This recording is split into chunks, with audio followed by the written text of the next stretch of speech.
The Vancouver Canucks have officially done it. They have traded their franchise defenseman, their captain, one of the greatest players that they ever drafted in franchise history, in Quinn Hughes, to the Minnesota Wild. December 12, 2025 will go down as one of the most significant days in Canucks lore, Canucks history, as a player like this usually does not get moved, but when he does, it affects the franchise's timeline from the get-go. When something is significant, it means that change should be coming.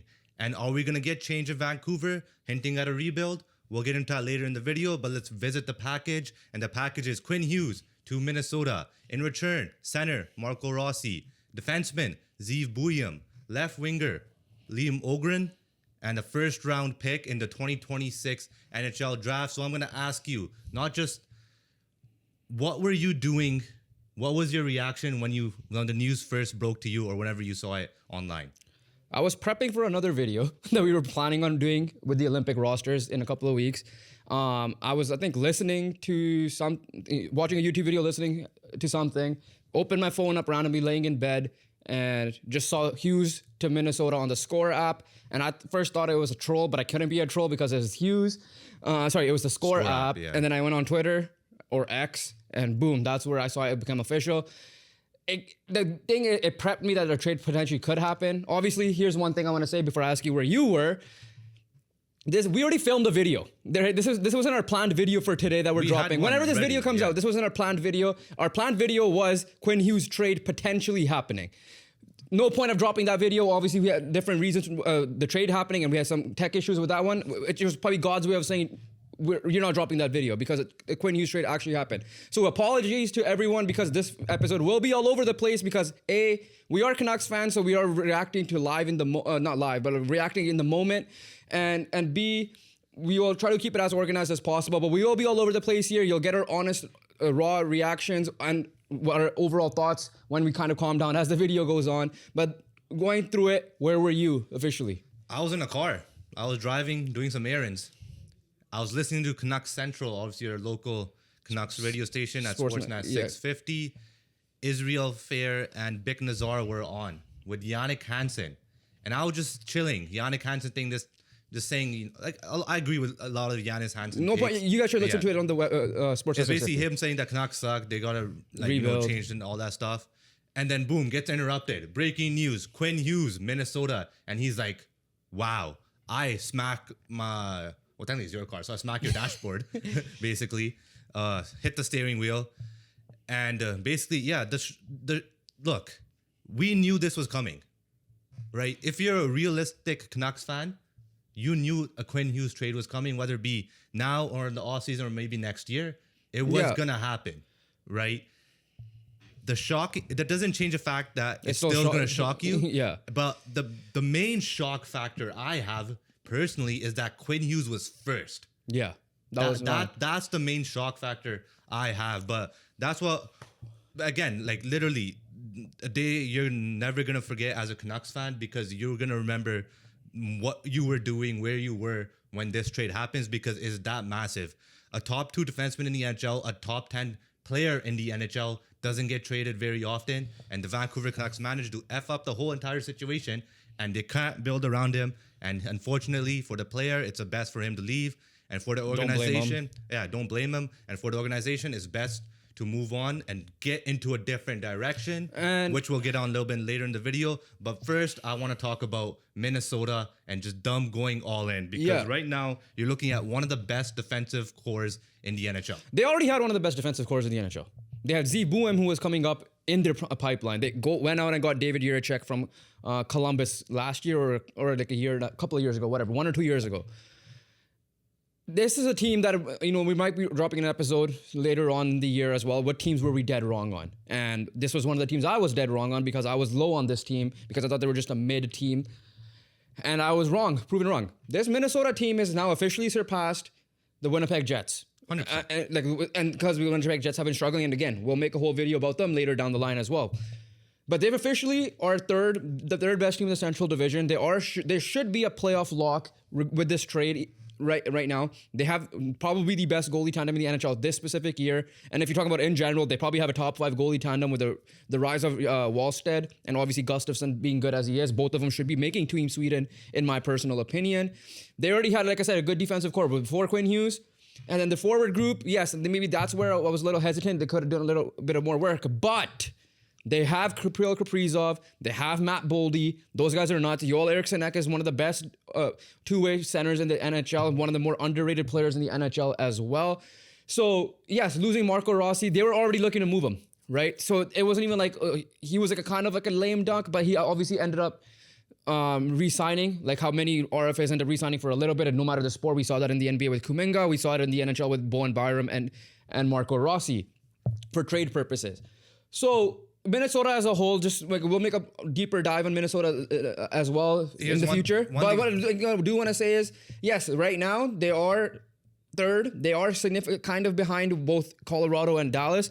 Can they go on a run here and make and get the top seed? But when we were talking about who's going to challenge Colorado out of the Western Conference, especially, we mainly thought it was going to be Dallas and threw in a little bit of love for Vegas in that sense.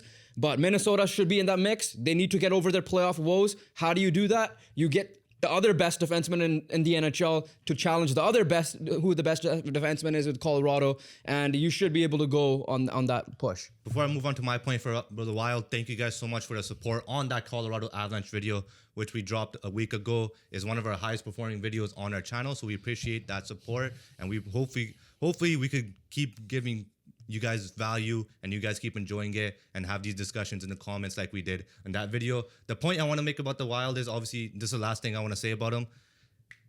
This power play is going to look nuts. Yeah. You already have Boldy, you already have Kaprizov, Eriksson Ek, Tarasenko, who's obviously an offensive producer himself when he's on his game. And you have Quinn Hughes quarterbacking that now. We have seen this garbage. I'm sorry, I'm gonna cut you off. That picturing him wearing green makes me want to yak. Yeah, but anyways, continue. Here, I'll show you quick right here where Quinn Hughes. Okay, well, I want to see it like physically on the body. Out there, but this already is making me yak. Yeah. But Quinn Hughes was the only bright spot on the Canucks power play. He's the one who's able to move the puck and all that stuff. And the power play does suck. Don't get me wrong. Like the Vancouver Canucks. And some people were blaming him for puck hogging. But yeah, well, then again, who the hell are you gonna pass to? Exactly. Right. Over here, that he has all the freedom to be that quarterback and literally set up people like Kaprizov, who don't need much setting up to make something happen. Same with Matt Boldy, is going to be absolutely insane. And like you said about your point, we did a segment where, another last video, who's going to be the biggest threat for the Colorado Avalanche. The Minnesota Wild definitely put their name out there and literally are going to be one of the biggest threats, and more so because they're in the same freaking division as well. The biggest loser in all this is the Winnipeg Jets. Yeah. Like, if we're talking about, like, outside of the Canucks and Wild here, the biggest loser, it might be the Winnipeg Jets, the way this is going. But look, we're going to transition to Vancouver Canucks here. There's one thing we're going to make clear. No matter what the situation is, whatever is happening, if you're trading a top 2 defenseman, a top 10 NHL player, you're going to lose a trade. We all know that. Everybody and their mothers know that the Vancouver Canucks, at the end of the day, lost a trade because you're giving up Quinn Hughes. You're not going to get the best peak value for Quinn Hughes. The only way you could have dubbed up in this trade is that instead of like Bouillon and Rossi, it was Faber and Boldy. Right? Which was never happening. Which is obviously never happening. And that makes sense because contending teams are not going to give up their pieces, their very talented pieces, to acquire a talented piece because they want to add to that core, not try to replace it, right? And that's what the Minnesota Wild did here.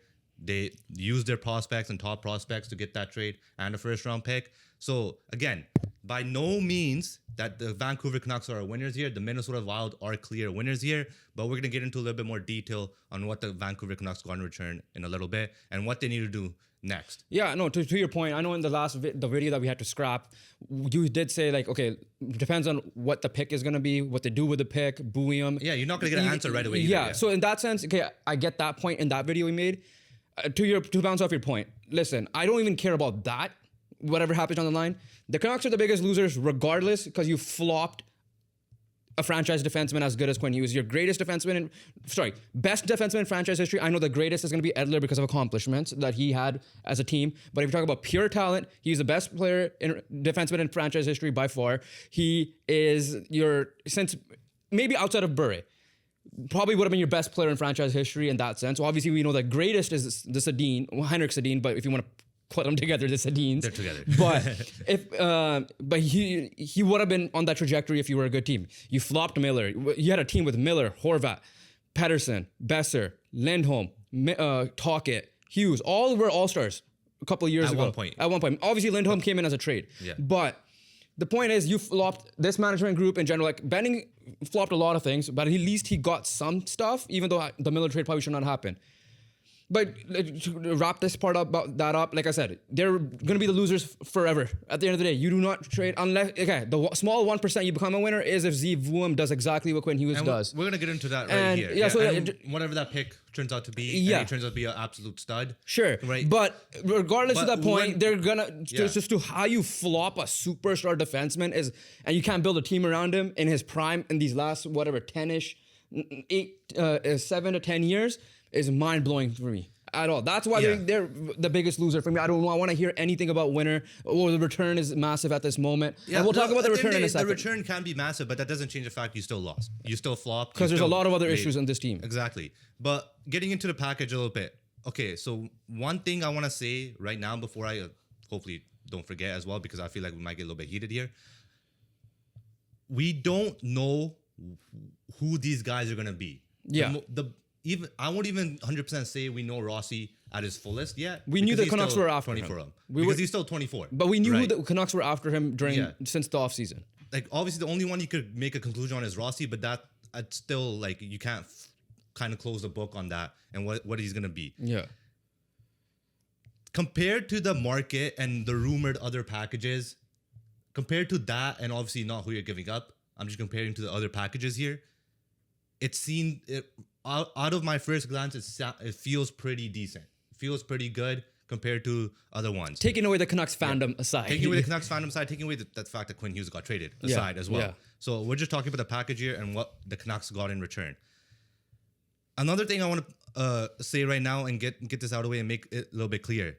The reported return, or what the Canucks reportedly want in return and what some fans would have reportedly wanted in return, the Vancouver Canucks did get in terms of position-wise. They wanted a center, they got a center, and they got a young center to be exact. A young center and a 24-year-old Marco Rossi, who was a former first-round pick. Look, the left winger, old grin. Look, off the first glance, off the numbers and stuff, doesn't look great in my opinion. If I'm projecting, it might be just a fourth liner in the NHL, but I'm not gonna get past that. The big piece here. Well, the two big pieces here is Bouillon and the first-round pick. Yeah. So, Bouillon, so the other thing you want in a return here, because you're trading away Quinn Hughes, you want someone to play in Quinn Hughes' spot back. So, realistically, you wanted a center, you got that. You wanted a Quinn Hughes replacement. Potential as replacement. Of this moment, you have that, or not as of this moment. As of what the future is going to tell us, you might have that. The potential, as a projection and the potential, you could have that in Z Bouillon, who is at least putting up, very good numbers in his rookie year. I believe 19 points in 30. He was projected to be a Calder finalist at the beginning of the year when we were doing our research for who should be the award winners for each award. But yeah, so like again, so in return they got what they needed. Yeah. Which is huge in terms of that sense. But overall, like that's like just me. Like we're not okay, like we're gonna be honest here. Like we're not experts on Minnesota Wild prospects here. Yeah. Right? Like, we know they have a good prospect pool. Yeah. But we can't come to conclusion on what the Canucks are getting in return. But that doesn't mean anyone can. The one thing you could look at is potentially, do you have potential coming in return? The answer is yes. You have good potential coming in return for the Vancouver Canucks. But at the end of the day, did you get good players in return? The jury is still out on that. To me, I'm going to answer possible. You can't answer yes. You can't answer no. Because the real answer from this package, what you're going to get the real answer and the real determination in 5 years. and not at this moment. Yeah. But in terms of projection, it does feel good. But obviously, you trade away Quinn Hughes, so it doesn't feel great. Okay, there's a few things I do want to address. I want to start off with this. First off, in that video that obviously is not going to be out now, we discussed who would be trading from, and obviously the Devils were the obvious one. We talked. Then we saw Detroit being the big one. We thought, and to put a long story short, in conclusion, that we thought that was probably the best spot for him to go to in terms of what the best possible return from the Canucks could be.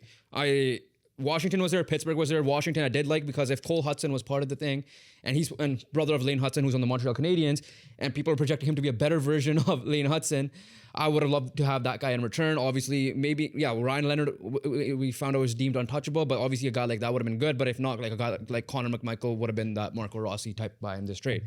So am I surprised? I'm not shocked. No, it was Minnesota. I'm surprised it ended up being Minnesota because it was not talked about anywhere. But then when you look at it in hindsight, they have a real surplus in defensemen in general, I think.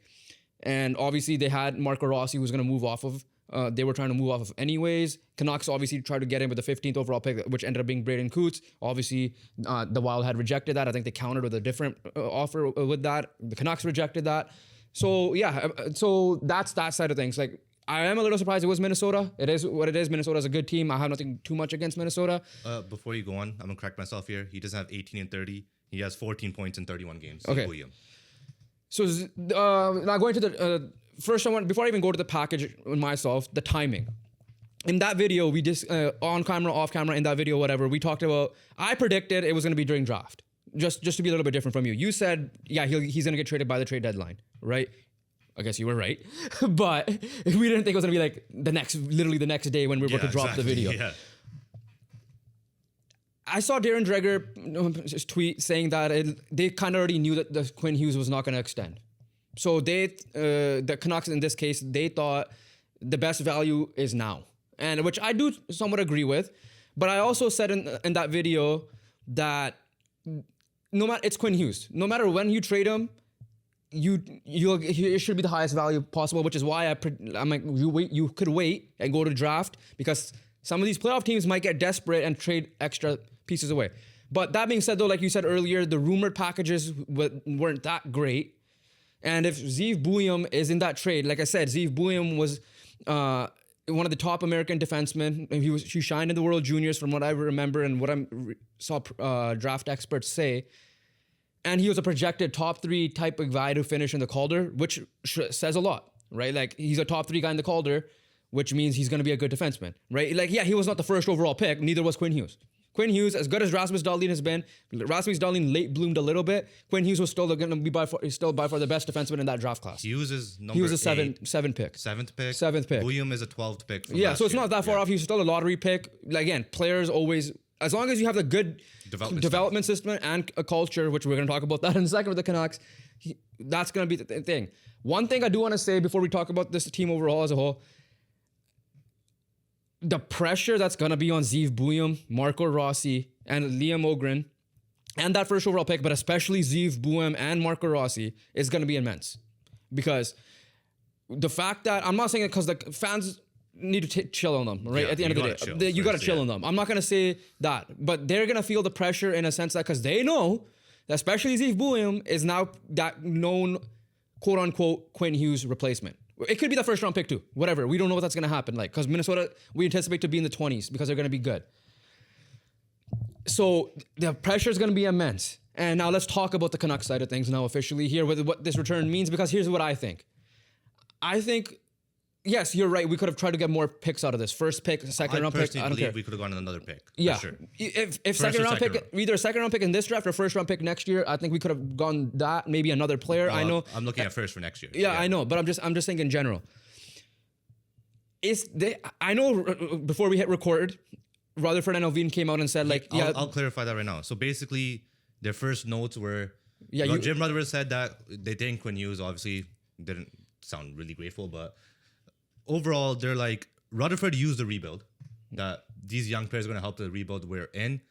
So the 1 year. And then Patrick Alvin added on saying that the first round pick was huge because this draft class is good and the that is obviously going to be useful for us in the future as well. So I'm just taking what they're saying and not what they did in the past. With Hronek and Marcus Pettersson, it does not feel like that they're going to be flipping any of these assets to get a guy that's going to help them now, which is obviously a great sign to hear as a Canucks fan and as a guy who. The question is, do we trust it? But I'm not gonna go in those assumptions. Yeah. Personally, I'm gonna take what they're saying.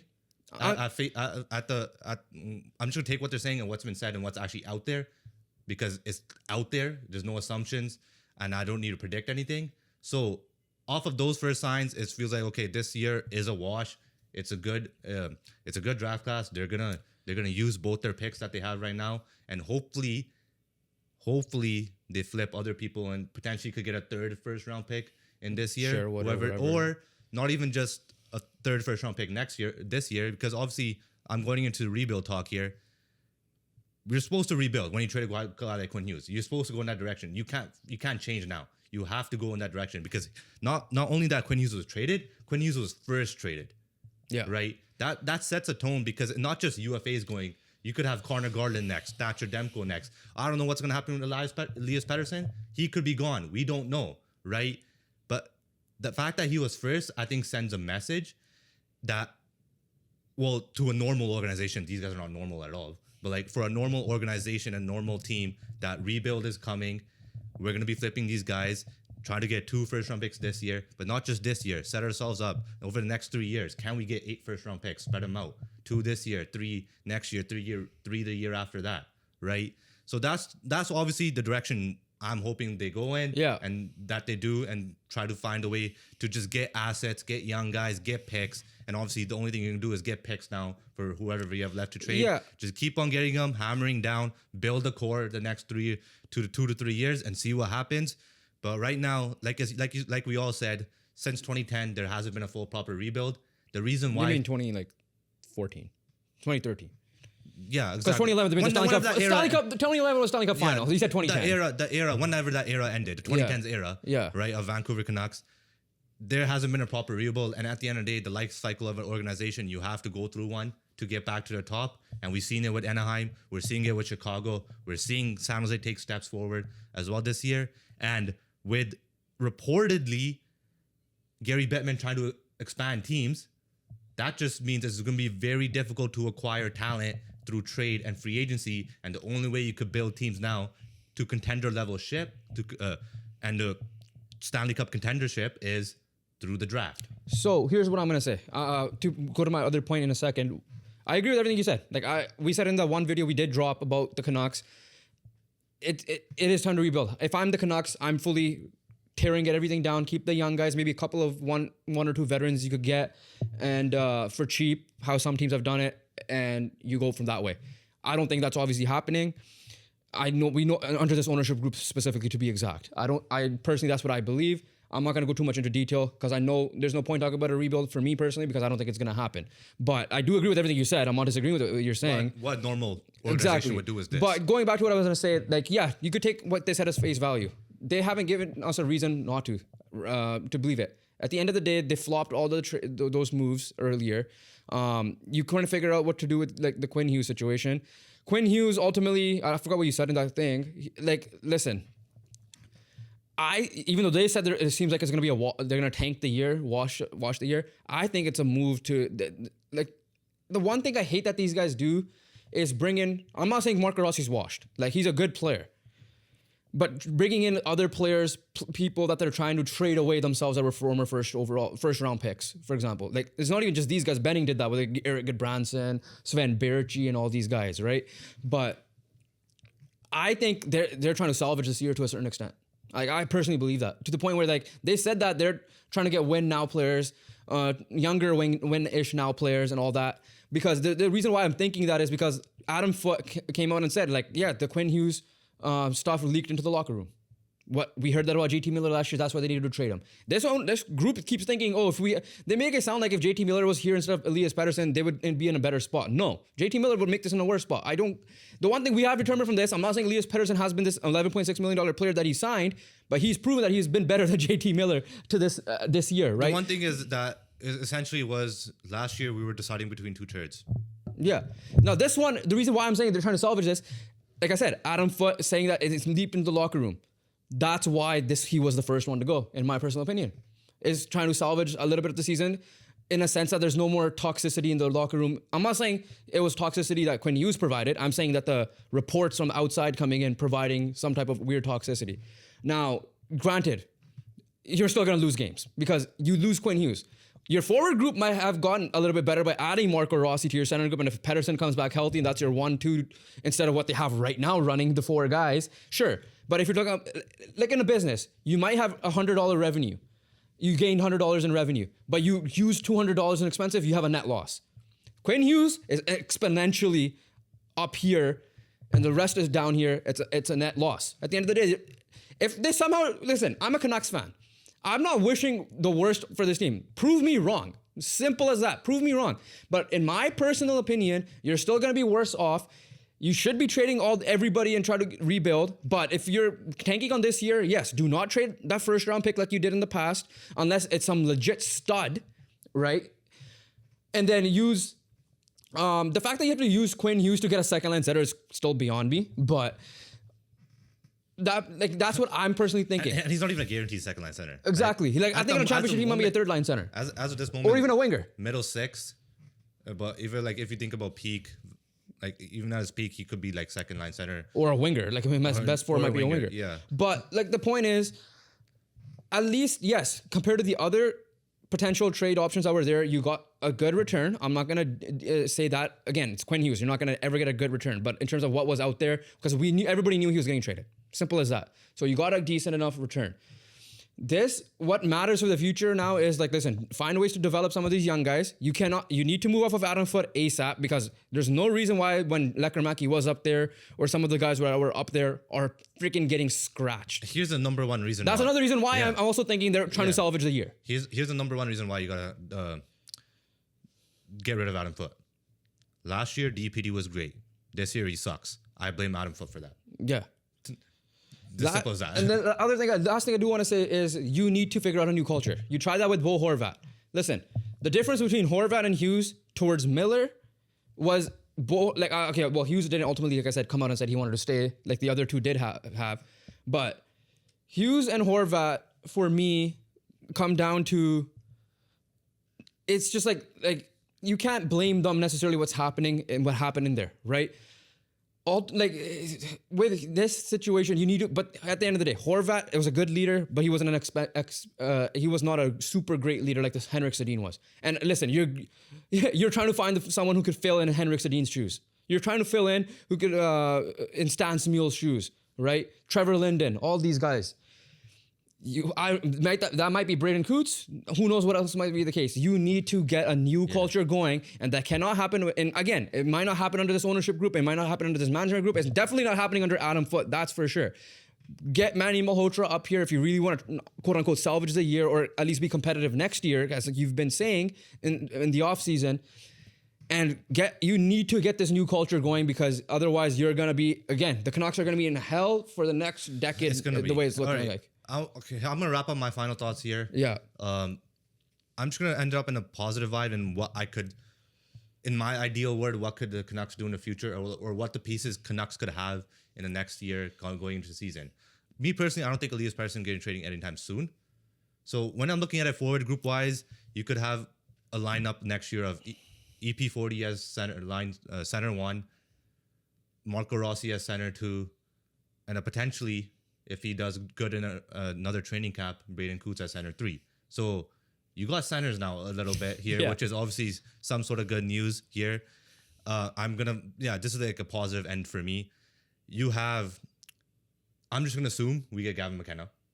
That's obviously a big caveat, but let's hope for our top 4 pick. Yeah, let's just hope. Yeah, but if you get Gavin McKenna added to that forward group, Jonathan Lekkerimäki added to that forward group, is that something positive to take forward? Yeah, I mean, it's not McKenna. It could be is McKenna. That a positive step forward in direction and for the forward group itself? Yeah, I'm gonna get to the defense group in a little bit here. Yeah, it doesn't have to be McKenna. It could be Stenberg, right? Yeah, but at the end of the day, you kind of have some points. If you're gonna be competitive, a lot of pressure is back on Elias Pettersson. It is what it is. he's gonna face the biggest pressure. I love that he signed here. Hopefully, like I said, we probably should trade him. But if you don't, he needs to take the accountability, take that leadership role now. I'm not saying you do not name a captain. Don't even bother naming a captain. Not even this year, not even next year. Yeah. But those guys that are there right now wearing A's, Elias Pettersson needs to take that step forward and show that he actually, if he wants to win the market over, show that he cares. And like, which in terms of, I'm talking about off the ice stuff. Yeah. I'm not talking about on the ice because we know on the ice he does care, but show the leadership qualities that we want to see on and off the ice. So forward group potentially next year in terms of young guys or potential new core could be EP40, whether it be Stenberger, McKenna, Coots, Rossi, and Lekramaki. Do you expect Besser, Garland to be moved? Because those are the other two big ones they signed. In my ideal world, they should be moved. But do you think they will be moved? I think it's a Vancouver Canucks organization. I don't think any of them of anything of them anymore.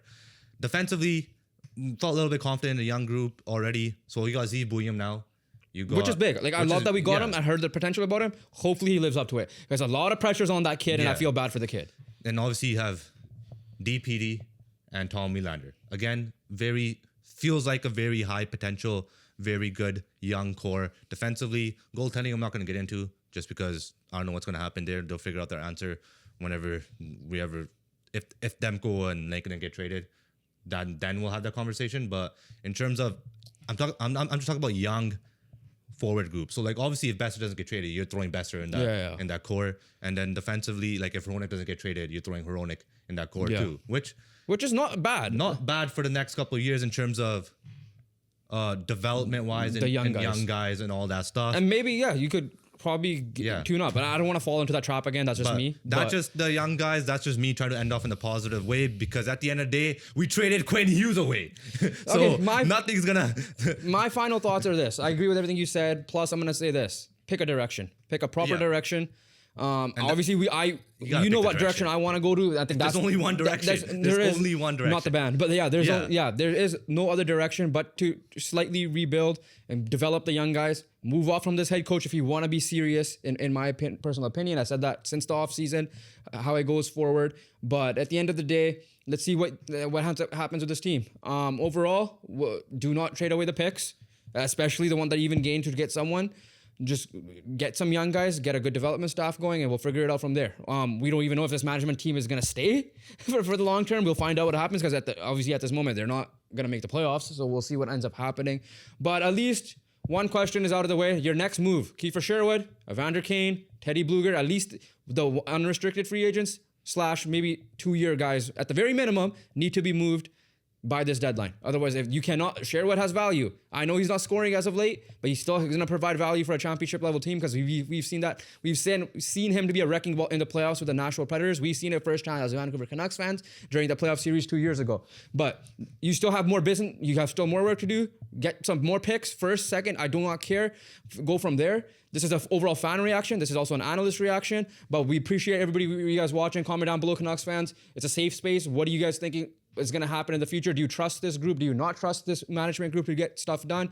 Your overall thoughts about Quinn Hughes. Listen, I'm still going to root for the guy, but he's no longer on my team. It is what it is. I said the same thing about Horvat, but he deserves to go to a winner, and I'm glad he did. But overall, make sure you guys hit the subscribe button. As Jobin said earlier, we appreciate the support that you guys have showed on that Colorado video, but over the channel these last couple of months. We're almost at 200 subscribers. We want to get that before the end of this year. So please go crazy. Hit the post notification bell because we have a lot of content, especially with the Olympics popping up, coming for you guys this month as well. So you guys do not want to miss that. Hit the like button, subscribe, and we'll see you guys in the next one. Peace.